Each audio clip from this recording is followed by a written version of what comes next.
Hey guys, welcome back to my channel. I'm Rachel and I wanted to share with you guys a plant that is new to me this year. It is a fern and it's called the Maidenhair Fern and it is so pretty. Okay, let me just show you guys. Okay, so this is my Maidenhair Fern and isn't it just so dainty and delicate looking? I just love it, how it's just very light and airy looking, and just, this is also a great plant if you tend to overwater plants, because you almost cannot overwater this plant. I water it every single day, and every single day whenever I come out to water it, it is still, it still has plenty of water left.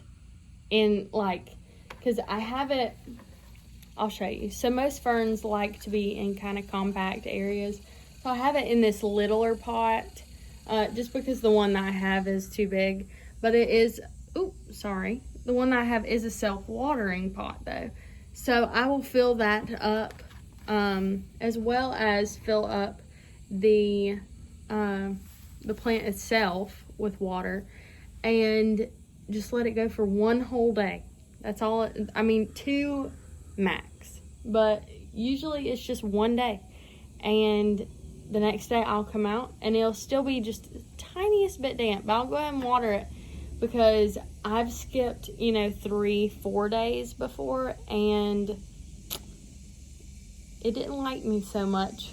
Whenever you skip days, let me see if I have any that look, I don't right now, but the leaves will get brown very quickly.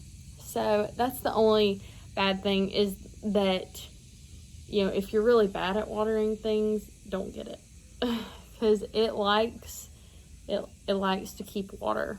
It likes to be moist all the time.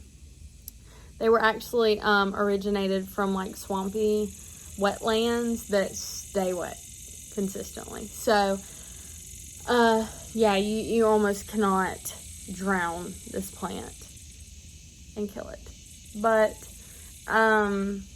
it's a great plant. It's also great if you have animals, because unlike most other ferns like foxtails and asparagus ferns and spider ferns, Boston ferns, all those ferns are toxic to dogs and cats, whereas the Maidenhair Fern is not.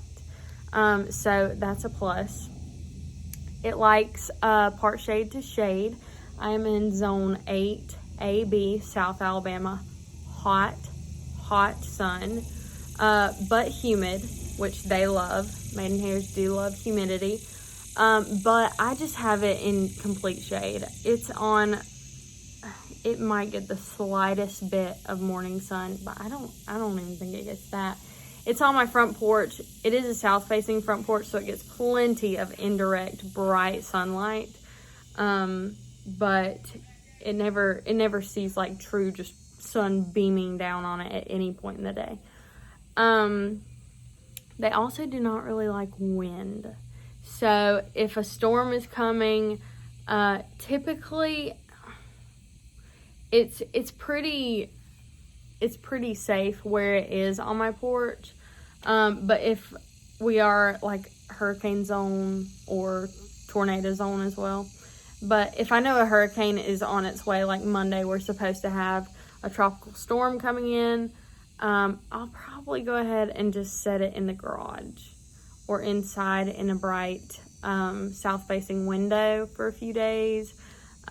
Just because if it gets too much wind, it does grow on these tiny, let me show you. So the branches themselves are almost like I don't even know what you would consider that to be. Almost like a wire. It's so tiny and thin. It's like wire. So doesn't do good in the wind. It will beat it to death and look half dead whenever you see it next time. So if you can keep it out of the wind, that would be great as well. I did read though that they don't prefer to be indoors. Like apparently they're really hard to keep indoors because they're so funny about their climate, because they like that bright indirect light and they like a little bit of humidity, and homes don't typically have a whole lot of humidity in them. So if you can give them that humidity, they'll like you a lot better. Also, they're very prone to mealybugs if they're left inside, as well as scale, which most plants are. If you've ever tried to grow a succulent inside, you've probably dealt with mealybugs and scale. I know I did. I tried to grow a string of dolphins inside and it just kind of died on me because I didn't know about mealybugs and scale at that point, and by the time I did know about it, it was just infested. But you live and you learn. Gardening's all about trial and error. But yeah, I think that's all that I have for you guys on this fern, but it's beautiful. I'll show you one more time. I mean, it's just so pretty, and like if you get the smallest little gust of wind, it'll just blow in the wind, and I don't know, I like how airy and light it is compared to some other ferns that are more heavy looking. But I hope you guys are having a great day, and I will see you in the next video. Bye.